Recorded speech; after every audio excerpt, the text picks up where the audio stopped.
Thank you for joining us wherever you are. This podcast episode is brought to you by the Old Ways Actual Play team. This actual play uses the 7th edition Call of Cthulhu tabletop role-playing game rules by Chaosium. This actual play is performed by adults and in an adult setting. While we try very hard to stick to languages for all ages, listeners should know that this podcast may include mature themes. All content, including names, places, events, companies, and etc., that may bear resemblance to entities living or dead, is strictly coincidental. My name is Michael Dent, and for tonight's game, I will be your keeper. Thank you for joining us again on another episode of the Old Ways podcast. I'm your keeper, Keeper Michael, and we return to Masks of Nyarlathotep in our transitional phase. And so we've boarded a ferry, and we are crossing to France, and we've noticed something a little strange about this vessel. But first, we're going to get to introductions. So, to my right. This is Tiffany. I play Maeve O'Shea, and even though I'm angry at the doctor, he still knows how to get my attention. Well, he is a doctor, and he knows his patients. To Miss O'Shea's right. This is Morgan. I play Lillian Lane, and I really like this new neck piece that I have. At least I really like keeping it hidden from everybody else. It's fascinating. In fact, it makes you feel a little funny, but in a good way. And that's the way I like it. That's right. All right. At the end of the table. This is Jake. I'm playing Jack Doyle, and we're on a boat. You are indeed on a boat. And last but most certainly not least. This is James. I'll be playing Dr. Sigmund Tattenbach. And yeah, I'm a hard person to be mad at for long. And I'm cute. So, speaking of that dynamic dock and lock duo, the two of you are heading through the dining hall towards the front of the vessel. After some dodging of staff and getting through to there's a couple of doors here that you have to pass into to get towards the front of the ship. It's enclosed. And even passing in through these areas, you see that some of the paneling in here has been marked up by something. There are little tiny scrapes and scratches that you would never normally see on a boat like this. It's as if it's as if something came through here. You can also tell that the doors that you pass through, these swing doors that you pass through to get into this area, at one point they had circular glass in them. But it's been removed and they put some sort of faux covering on it. Something happened in here. You're seeing what I mean, yeah? Yeah, something happened. Well, I think I have a plan. I have an idea. Mike, Doc looks around. Does he happen to see, the ferry's not that big. Does he happen to see the large deckhand that he saw earlier? Not offhand. You're figuring he's probably still outside. Well, then once we've examined this area, I'm going to kind of lightly tug on Maeve's elbow and get her in the direction of going the way I believe him to be currently. Okay, so you're probably going to proceed further towards the front of the vessel. Yep. So two of you are going down a pretty long hallway. And you can see that even the picture frames here are a little scratched up. Like, it's almost as if sand came through here at a high speed or something like that. Broken glass? Maybe. How many windows are around us? Well, in this specific hallway, none. There are mostly doors, but there is a glass door in front of you that leads out towards the bow of the ship, the actual front of the ship. And then there's a stairway to your right, and you can see that it goes, imagine it goes to the controls up top. And then there are a couple of other doorways here. It looks like there's the doorway to the galley where they make the food. There are a couple of staff members moving in and out of this space too, but they're carrying drink trays and that sort of thing. Mm-hmm. Okay. So moving fully forward, you get to the door which would normally lead to the bow of the ship, and you can tell that the door has been fastened, as if it's been locked. You can still see out under the front of the vessel, though. You have a little bit of visibility on this area to your out and to your left, Doctor. But if you want a full vantage of it, you're probably going to have to get higher. All right, not a problem. All right, well, if we can't get out this way, it looks like somebody conveniently locked the door. I'm going to turn and go out so that we could go to wherever the causeway and I assume ladder is or stairs going up to the vantage point above where I assume the navigation area is and such. Yeah, you can get up there from here. You're going to probably run directly into ferry staff, but you can get up here. Oh, yeah. I proceed there until I run into a staff member. You run into a door first, but inside that you can see several staff members, one of which who notices you and turns and comes to the door. Yeah, I was going to say, I politely knock. I don't just barge in all, no, American and whatnot. Yeah. I wouldn't assume so. He comes to the door. Yeah. Kick, boom. He comes to the door. Yes, may I help you, Michel? I'm Guten Tag. I understand that this is probably against protocol, but my friend and I, we were just wondering if we could utilize the vantage point to really get a good view of the channel, just briefly. She is an artist, you see, and she would like to remember this so that she could paint it later, yeah? And he gestures to Maeve. Well, one moment, Michel. You see the gentleman turn around, and he heads back towards where the assumably the captain is steering the ferry. Yeah. They seem to have some words. He briefly turns to Maeve, big grin, turns back. You see the gentleman come back over. Monsieur, the captain has said it is perfectly fine, but you must be very brief, you understand? Oh, yeah. Dankeschön. It is most appreciated. Thank you very much.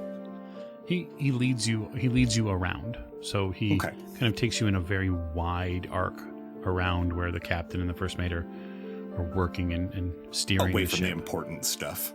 Uh-huh. Like not even within a 2 arms length of any control. Absolutely. And you get to a doorway on the opposite side of this command section. And you can see that there's a series of stairs that run down this side of it, which land on the deck portion, which, of course, you were not able to get to because you were pulled back. Yeah. But from this vantage point, you have an amazing view of the channel, but you also see, rather tellingly, that there's a big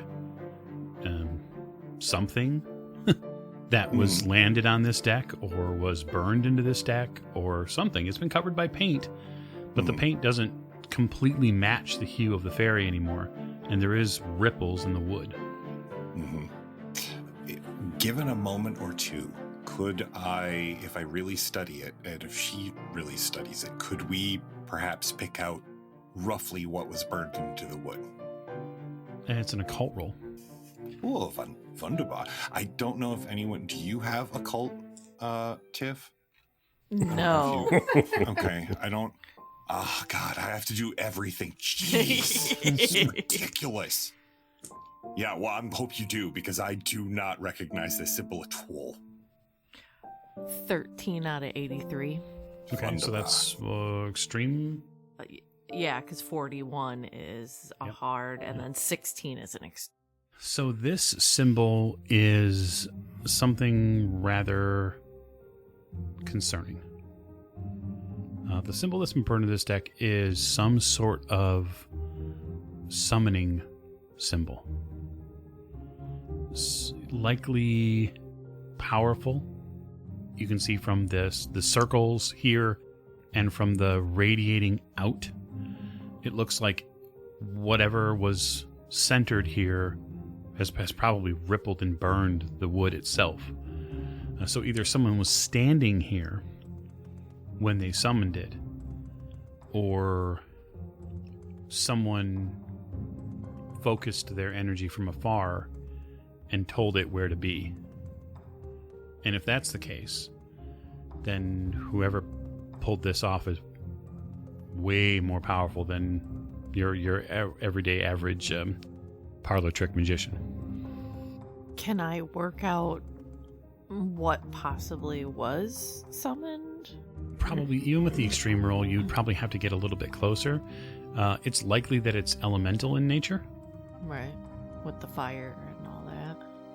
And I can't tell from where we're at because we're too far away to see if it's still like radiating any kind of... Yeah, unfortunately. You're not up too high as far as being able to see the symbol, but you're up a little too high to get detail. And they've painted over it. And so, even though there is something there, it being painted over probably completely obscures any natural and ease of sight you'd have on it. How long ago does it look like this was painted? Probably no more than a day or two. It's been painted pretty recently. The paint isn't even dry.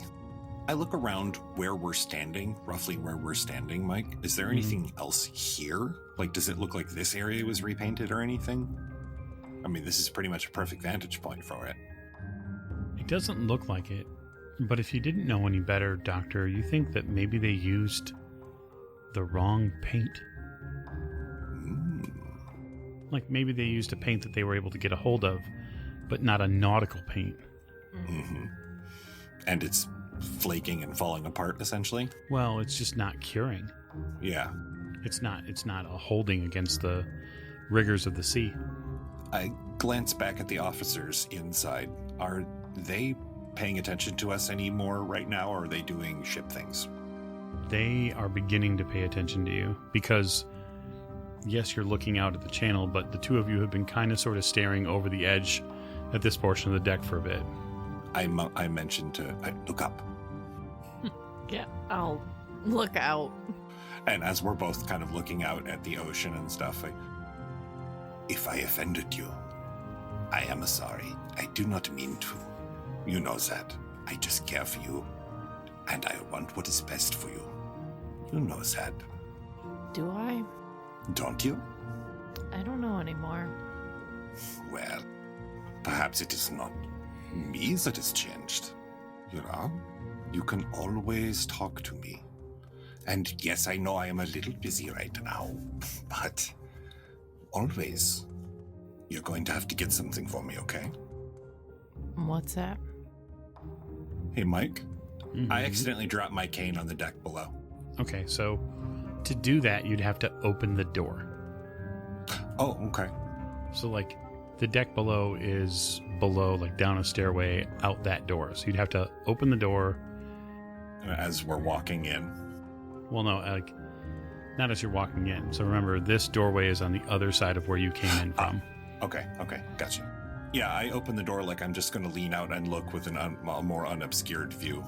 Okay, as soon as you open the door, the gentleman who let you in comes over. Okay. Monsieur, we're not allowing anyone on that portion of the deck. Please, come back inside. Oh, yeah, I do apologize. I am sorry. In the few seconds, or in that second or two, do I get any better look?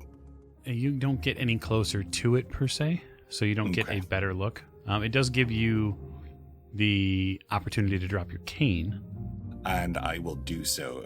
Can I, like, fumble the crap out of it? I mean, voluntarily fail a dex roll? No, but you can make me a persuade roll to see how persuasive you are in selling it. How persuasive can I be at dropping something? That's a good question. A terrible 84 out of 10. It's so bad that it's unbelievable. You wouldn't normally have been able to sell this. Let's face it, Doctor. You're not necessarily a social juggernaut in that regard. No. But as the fates would have it, you sell it to this person. Huh. And they are a bit exasperated. Oh, Monsieur Joaquin! And you see him step out. Stay. I will go and get it. Oh, don't worry. My friend can get it. And I look at Maeve with like a very I direct start moving stare. Towards okay. stairs. So you have to go to the stairs. You'd have to go down the stairs to get it. Okay.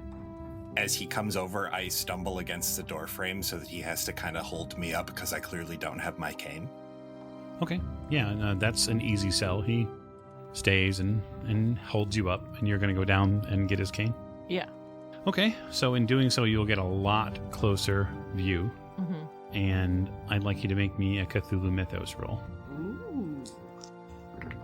96 out of 30. That's not a good roll. Come on. No. You could spend luck. That's way more luck than I have. Push it. I could push it. Yikes. What bad thing could happen with pushing a Cthulhu Mythos roll? I mean, really. Nothing. Well, Nothing. Other than brain pudding. right. Okay, so you have some options. You could spend luck. You could push the roll. Those are really your options. Obviously, probably a fair amount of luck. You may not want to spend that much luck. If you choose to push the roll, again, as your keeper, I would remind you that failed push rolls are exceedingly bad for investigators. Yes, they are. And you can't spend luck after a push either. Right. Yeah. No. Does it feel like there's energy coming off of it still as I'm down there? No, whatever energy brought this on is gone. Okay. I'll just get his cane and come up and then hand it to the doctor and look at the guy that's helping the doctor and be like, I noticed there's some damage. What happened? He gets ashen-faced. Ooh. Oh, yeah. We do not talk about it. It was a terrible storm. A terrible storm. He seems to get very frustrated. Psychology roll. Yeah, either that or I was gonna use my performance and, like touch him and be like, I know how bad some of those storms can be. Let's hit him with a double. It's Doc and Lock. Together again. I got a 15 under 79 extreme success for psychology. 28 out of 68. So, Doctor, you get the immediate impression that he has seen something that his brain is telling him is not real. And he's banging around inside the recesses of his memory, and it's probably traumatized him, at least it did at the time, to the point where he's covered it in just like this complete morass of rationalization. He's made a sanity pearl out of it. Oh yeah, he's had to. Okay. Which is totally natural for the brain to protect itself. Absolutely. This man is suffering from what we would call now PTSD, but back then it's like the 20-yard stare and, the shakes. He calms a bit when you try to center him. He seems to focus a bit on you, Miss O'Shea, and he seems to try to pull himself together, and he finishes handing the cane back to you, Doctor. It was a very bad storm, and it took me a little while to get myself together again. And you don't know who caused that storm? No. There was an enormous bolt of lightning, and it hit the front of the ship, and we lost. This wind picked up and it blew its way through the ship, and people were cut, and there were passengers that were hurt, and we had to take on extra supplies when we reached France because there were so many people that were injured. Absolutely. Did everything go dark? Yes, the whole ship went dark. We have heard of this before. We have been in a similar storm. I clasp his shoulder reassuringly, and I meet his gaze, and in that, calming therapist way, believe me, we believe you, and we understand. We have seen things comparable, but it sounds like you have been through something horrible. If you wish to talk to me on the way over, I am a doctor who is trained to help people in such things. I would not mind, and I would believe you. So would my friend here. Right, gestures, Miss O'Shea. Yeah, I'm gonna help straighten out his jacket and everything and be like, you're not crazy. Everything is okay. He seems a little socially overwhelmed. He gets very red in the face, especially with like with you like making sure that he looks nice. Like it's very he seems very awkward immediately. I take my cane from him finally and stand up. Thank you, and thank you again for letting us see the channel. It was quite wonderful. And we turn, and the doc offers his elbow to Miss O'Shea. Yep. Okay, the two of you take off. Yep. Jack and Lillian, you have had a little time to yourself now. A few drinks likely on the way over, food as well. This ferry ride is calm. It is relatively relaxing. And yeah, I mean, it's pretty much miles better than your last trip to France, Jack. Yeah, company's better at least. Last time Jack was boating to France, he was surrounded by doughboys, so Right. I'm sure Miss Lane is just slightly better than the doughboys, right? I mean, she's Even as a hot mess. right. But you're in your bourbon and you've relaxed at this point, and I'm sure that you're finding ways on the ferry over to continue to relax. Jack, you're noticing, just as the two of you are probably engaged in minor conversation, that there are some passengers here who are paying Miss Lane quite a bit of attention every now and again. Admirers. Maybe. Probably know roughly who she might be. She's a public figure. Yeah. I mean, there's probably some fairly upper class, and so they have a better idea of who Miss Lane would be than... Yeah, likely. I mean, there's several small groups of upper class folks here, whether they be businessmen, whether they're French or whether they're English, heading back and forth between the two countries. There's definitely money here, at least on the ferry. So her people. I don't think she's looking like one of her people at the moment. you know. So what are the two of you doing with the rest of your trip over? I look over at Jack and I stand in, let him know that I'm gonna go get some air on the deck. Would you like some company? If you'd like to join me, you can. I probably feel the prying eyes in there, and I feel a little undressed, like almost naked compared to how I normally would. But while it wouldn't bother me under normal circumstances, I really don't want people staring at me. No, if you want to be alone, that's fine. Okay, so you stand up and head out. You see Miss O'Shea and the doctor walking, back from what looks like maybe more the galley in the middle in the front of the ship back towards the seating area. I look over at them and I turn around and head the other way. Because while I would have been okay if Jack would have joined me, I would have much rather be alone at the moment. That's fair. So Doctor and Miss O'Shea, make me spot hidden rolls, please. 9 under 80, extreme success. Oh my god! Dr. C in everything today. Damn it. 67 out of 75. Okay.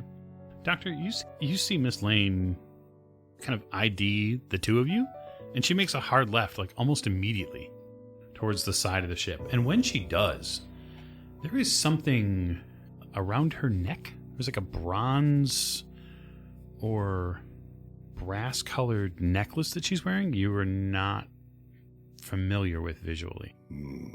It strikes you immediately. Make note of that.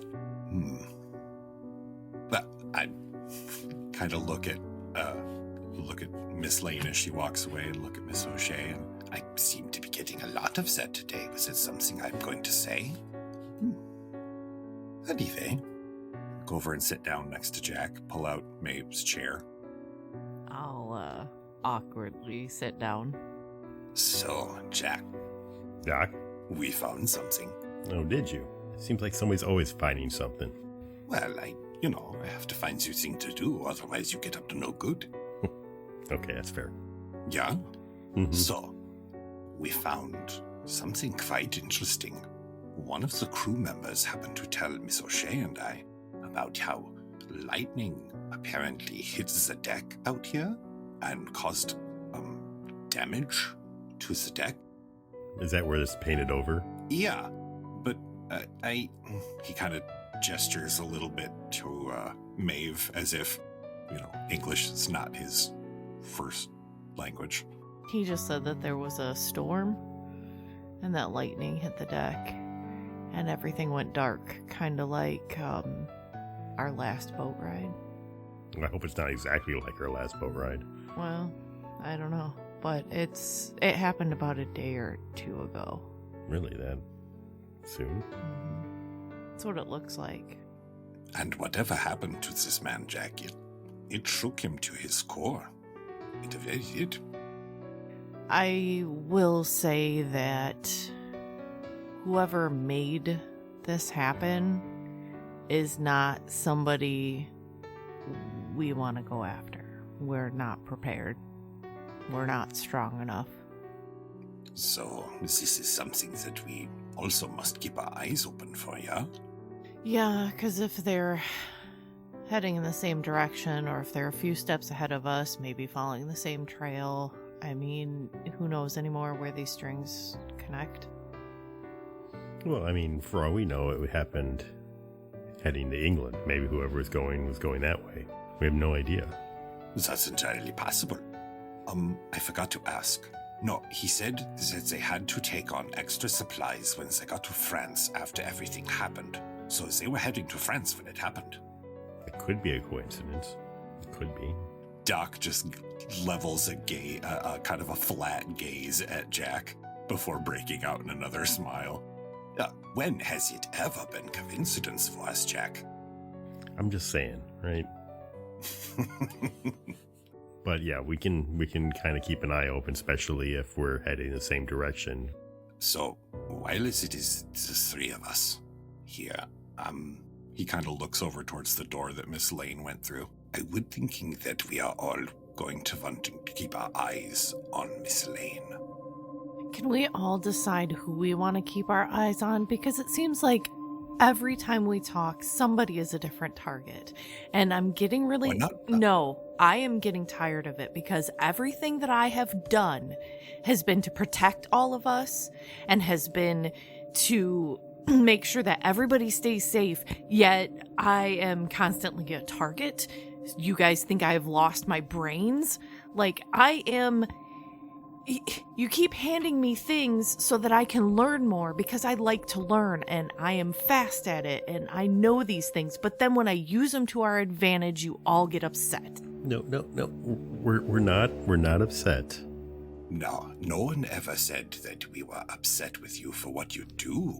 No, What you you haven't do is said anything to me. amazing. All you've done is give me sideways looks or pats on the hand when you talk about people that need help or isn't all there or is of some concern. Because I am concerned for... I am a doctor, Liebchen. It's what I am doing is concerning for all of you. I would argue that I am held more together in my mental faculties than other people that are with us. And it's not just the one person that is sleeping in his cabin. And nor would I argue with you after what we have been through for the last period of time. We have all taken on not only physical but psychological scars that will haunt us for the rest of our lives. The basement of the Juju house? That was horrifying, and I still see it in my sleep. What I am concerned about is not that you have this capacity. It is how the capacity is affecting you. And that was what I'm worried about. It is not a trust issue. I trust you. Of course I trust you. If I did not trust you, then I would have said something long before now, yeah?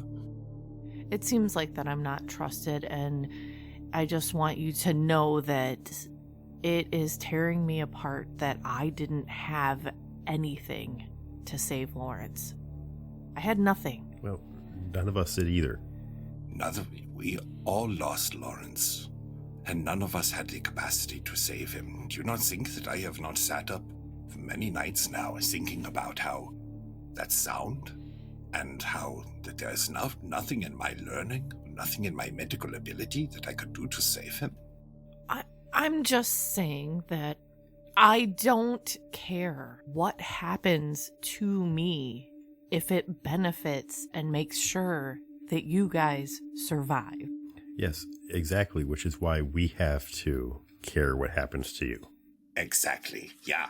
No, on the nosy. Yeah. We have to care for you because you are not caring for yourself, Liebchen. I am fine. You say that, but what is fine? What is the word fine? No describes fine. Sand. Small grains that are large rocks ground to nothing. That what is fine. It is okay to be not fine and still be good at something. Look at Van Gogh. Yeah, beautiful painting. I'm And not yet- going to cut my ear off. That's not what No, I am no, saying, but- Liebchen. I am saying that it is okay to be outside of the box and to be excel at what you are doing and to let other people care for you. It is not that we do not trust you. It is that if you were to fall into a river, yes, we trust that you are going to be swimming, but it does not mean we will not throw you a life preserver still. Yeah. Yes, but I think you're getting a little over concerned. I don't have any ailments. I'm not hearing voices. The only problem I'm having is that I can't do enough. Well, no one is saying that you are not doing enough. You are doing more than we can possibly imagine. I mean, in that quite literally. He kind of, eyes wide. But if the cost is you being around, that is not a cost that we are willing to pay. We can find other ways of doing things that will not harm you and will not take you from us. We do not want to lose someone else. And he kind of leans back. What I do always is going to have an effect on me and hopefully not on the ones around me. So, since I'm the only one that seems interested or able to do these things, you will have to accept the fact that I won't be okay at some point. Here, okay, perhaps. Okay. So, surgery, yeah? It is, if you wish to cut through a bone, you use a saw. It's a very good tool. It's a very good tool for cutting off through the bone. It is a horrible tool for cutting everything else, yeah? So what you have used so far is a very skillful, very sharp saw, and you have skillfully used it like a surgeon. However, perhaps it is time for us to find you others tools, scalpel, things that you can use that perhaps will not hurt you in the same way, or after at all. Yeah? Time is something that we seem to have a glut of at this moment.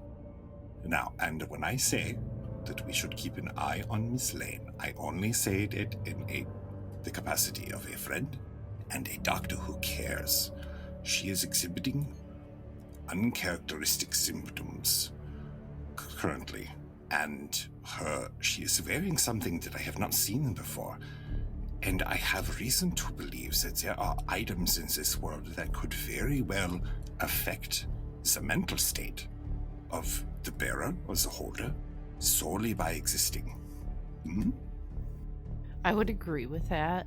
I would also suggest that while we have this abundance of time, that some people need to be alone, not watched, not coddled, not anything. Maybe she needs time too. And I would say, yes, she's being uncharacteristic. Now, if she asks us to jump over the side and go catch a whale, okay, then we'll stop her. But at this point, I don't see that she's hurting anybody. No, nor do I. And that's if I did not say we should intervene. All I am saying is that we should keep an eye on her so that if she does get to the point where she is wanting to go catching the whale, that we are there to say, no, you do not jump in the water because we are here to help you. Yeah? Not going to hover. We are not going to stand right behind her and say, no, little baby child, don't do that. Everyone passes his grief in their own way. But there is a certain limit to which we should allow if there is harm to herself or anyone nearby. then we must intervene, yeah? Yeah. I agree. Wunderbar. That being said, Doc pours himself a heady glass of wine. To that end, Miss Lane, the side of the ferry, now that you're getting closer and closer to France, is peaceful. It's quiet. It's definitely not the same sort of almost party atmosphere that the inside of the ferry has become. It's been a few hours now, and as the time has passed, it's fairly clear that the folks inside are imbibing quite a bit as the sound level continues to rise and rise. And so your exit stage left was fortuitous. The channel is mostly quiet. There doesn't seem to be a ton of weather keeping you from making mainland, which is good. But you are able to drown everything out with just the sounds of the ocean out here. And I lean over the railing and kind of look around to see if there's anybody around. Am I pretty alone out there? Out here? I don't know about alone, but there's no one within, say, 10 feet of you. Okay. And it's dark. It's darker. I would say that it's not super dark, but it's darker. Okay, I look to make sure that none of my comrades have followed me out. Doesn't seem like it. And I take the Ankh necklace.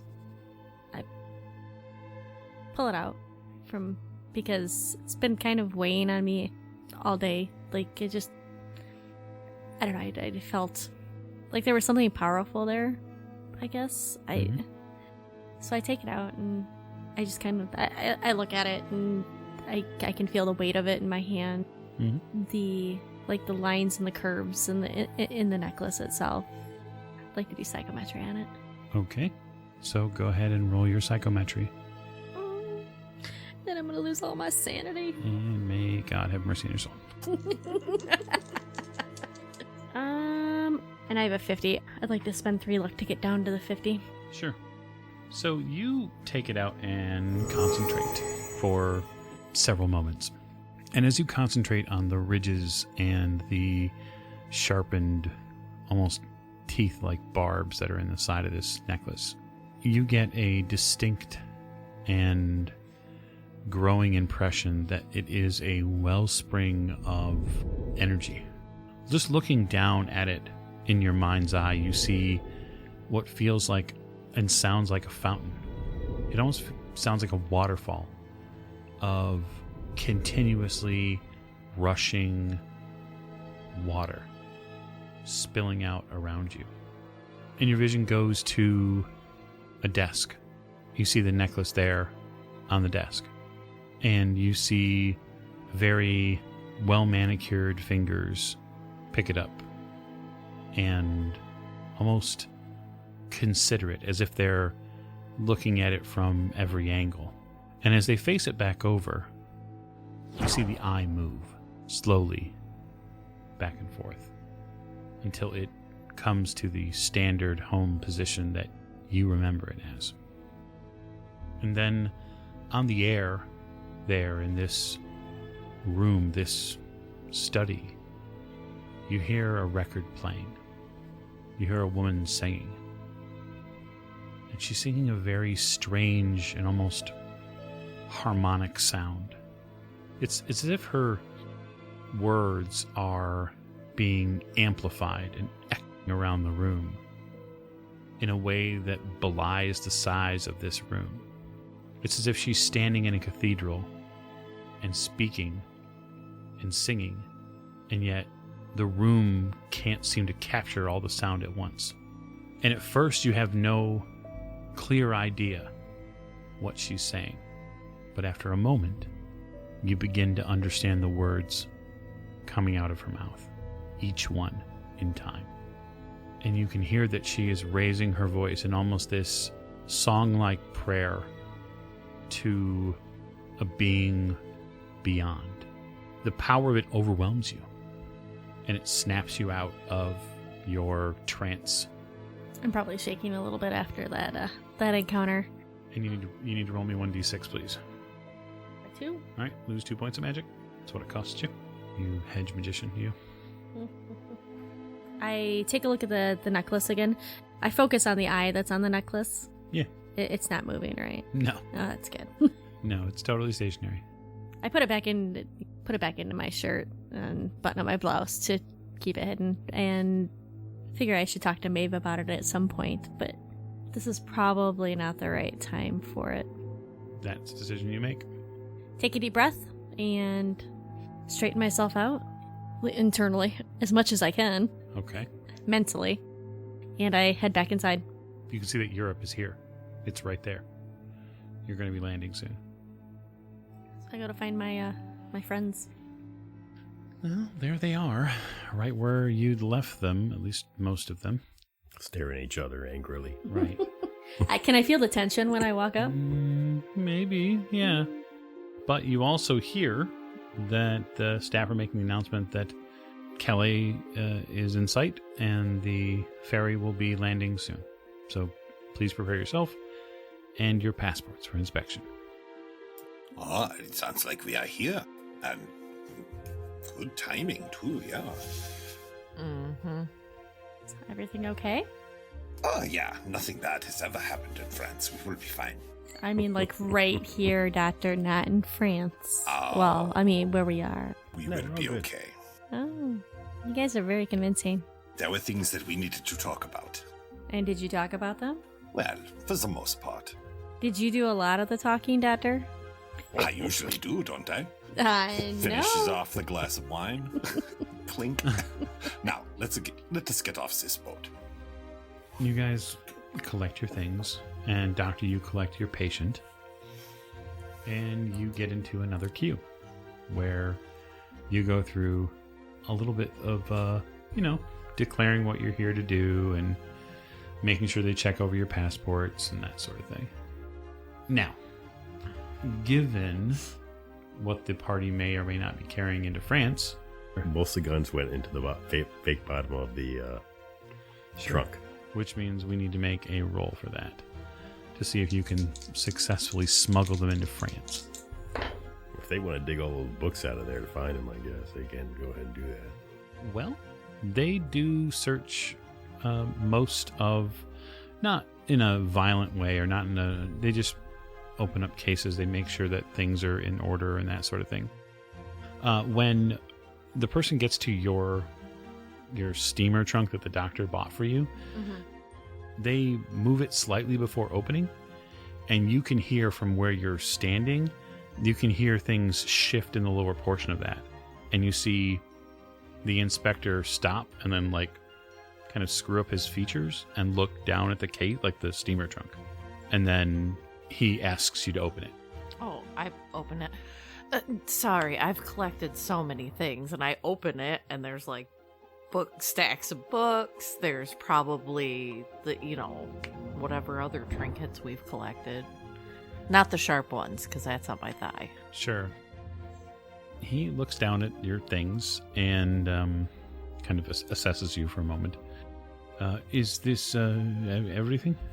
Oh, I have this, I pull out one of my father's journals. I have these books too. No, the books are fine. He kind of takes the steamer trunk a bit and lifts it just slightly off the ground. It's quite heavy. Have you never carried around a lot of books? Now you did it. I'm just saying, here's my bag. It's pretty heavy. I've been carrying it around. You and you. He points to a couple of the other inspectors here.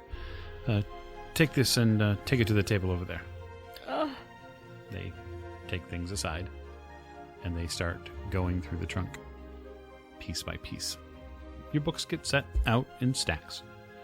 Your clothes very respectfully get portioned properly. They put their hands in the case, and you can see them pressing down on it and trying to pull out on it, but for whatever reason, they can't seem to get the false bottom that there is open, although they are trying. You're not sure if they've identified what it actually is yet, but they do seem to be judging the weight with everything out of the case, out of the steamer trunk already, and they seem to be a little confused by that. The inspector turns around and comes back over. Mike, Yes, James. standing next to the trunk, can I shake my bag with Betty in there in a way that would be close to the same sound? No, they take the trunk away from Okay. you all. Okay. So it's at least 15 feet away from you. I approach the officer. He comes over towards you, Miss O'Shea. Just one moment, ma'am. Miss, he looks over the passports again. Miss O'Shea, he kind of closes your passport. Is there, anything about your case you would like to enlighten me to? It was a gift. From, Excuse me, sir. Is there a problem? yeah, I believe so. Miss Lane here is on a very tight schedule. Officer, these are my assistants. That trunk belongs to me, and we are already running late as it is. We have to make the Orient Express. You're bound for Paris? Yes. Yes. If we do not make Paris in a specific time, I lose money. And if I lose money, somebody will be hearing about it. Quite a substantial amount of money. Do you want me to roll perform like I'm like scared, like sad? Oh, yeah, absolutely. Let's see if he'll buy your acting. Miss Lane, roll credit rating. You need a hard success, Miss Lane. 62 out of 68. He seems to be buying it for the moment. Oh, motherfucker. I got a 81 out of 85. Okay, so that's not a hard success. So what does it take to get a hard success? It would take 42 at least. Yeah, So no. if you want, I can push it. yes, but you have to tell me how you're going to push it. So when you tell him you're on a tight schedule and that you stand to lose money, he doesn't really seem to be fazed by any of that. I approach him again. Okay, Respectfully, not like in his face. I don't Sure. go all Karen on him. you approach him. I apologize for being so brash, but if I don't make it to the Louvre in Paris to be able to appraise the art that my father wants me to purchase, we lose money. My family loses money. We want to take it back to America with us. So did I roll for lying? Sure, I'll let you push the roll. So push your credit rating. Roll again? Mhm. Should we get like 100? That'd be super awesome. That'd be terrible. That would be terrible. I got a 59. Okay, so Or, yes. So, how much I need? you Huh? can't use Oh, yeah, you luck can't on use it a on push roll. push. He says, well, I'm sure that you'll have a chance to get to Paris perhaps in the next week, Miss Lane? No. We need to go because we have to catch the Orient Express afterwards. You're not going anywhere like this, not with whatever is in the bottom of that case. My men will get to the bottom of whatever is in there. Huh? It is at least 10 pounds overweight. You are carrying something in that case. Have you never had a case made out of oak? Sir, oak is one thing. I can hear something moving around in the bottom of it. No, you can't. You wait right there. Yeah, I will. No, you know what? In fact, why don't you go and you get an American diplomat from the embassy, and they'll tell you who she is and what she's doing here. Well, as far as I'm aware, who you are is irrelevant if you're smuggling things into France. No one's smuggling anything into France. We're moving through France into somewhere else. We're leaving here. Here the locks on the bottom of the case go. Oh, shit. You know what? What's the gun laws in No, France? wait, stop. I'm gonna knock him the fuck out. Oh my god, we're gonna Okay. get arrested. Oh, shit. Take your shit and get out. You're gonna okay, so fighting brawl, he's not expecting it. Yeah, So he's surprised. You trying to knock him out? yeah. I'm gonna try to knock him out. So knockout is a specific fighting maneuver. It's an actual maneuver in here. What's your build, Jack? My size is 60. Build is an actual modifier for fighting. It's totally something Jack would do too. He would try to just knock him out. Oh, absolutely. Complete surprise. He doesn't get a dodge roll or a fighting back roll because you are literally surprising him. Yeah, go ahead and roll fighting brawl with a bonus die. Ew. 36. Out of 70. okay, so it's a hard success. Roll damage. That's 3. It's okay. In a surprise to everyone, Jack turns and then pivots and hits this inspector directly in the face. and you see him crumple. He completely falls flat. My eyes go directly to the people that were messing with the trunk. Do they run over? Well, they turn, yeah, because He fell. and they start hustling over to him. I'm gonna step back behind everybody and run around to go lock the chest back up. Okay. I crouch down next to the guy on the ground. Don't worry, I am a doctor. Put my case down next to him and I shoo them back. Oh, be careful. This man needs air. Miss Lane, what are you doing this site? I'm looking very surprised at Jack and There's a ton of people around you who are like, what in the world? Like, what? Who? It doesn't seem like a whole lot of people saw what the hell happened. He fainted. Somebody, get somebody, a doctor. Yeah. Oh. I think we need to make our leave, like now. You get to your stuff and like relock the pin positions on the case. When I see them doing that, I gesture to the two guys that came over. Quick, we must get this man inside. Quick, hurry. Okay. I go over and grab her stuff.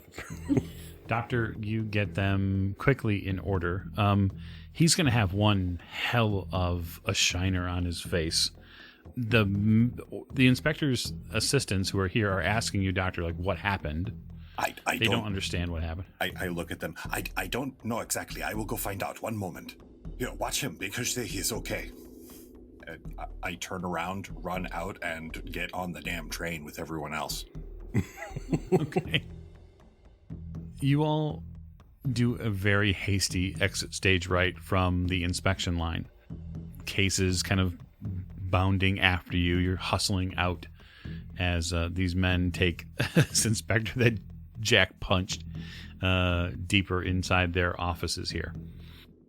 And you jump on a train bound for Paris.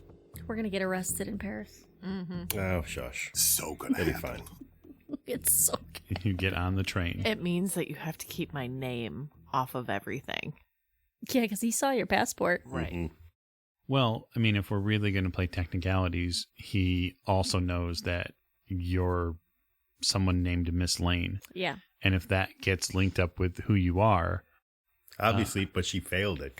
I'll be like somebody was impersonating me because by the time we get to Paris, I'm gonna go dress like a girl again. yeah, I'll believe it when I see it. That's true. I need more pants. Right. So aboard this train, there is quite a selection of passengers. This train is a lot nicer than the previous train that you were on. It is comfortable. It is quiet. And even as the train pulls out from the station here, you can tell there's something different about the very mechanics of what you're on now. The train seems a bit higher off of the tracks than you're used to. The excess noise that you are used to is dimmed. The finery, the tablecloths, the lighting, everything in here has been stepped up to something more luxurious.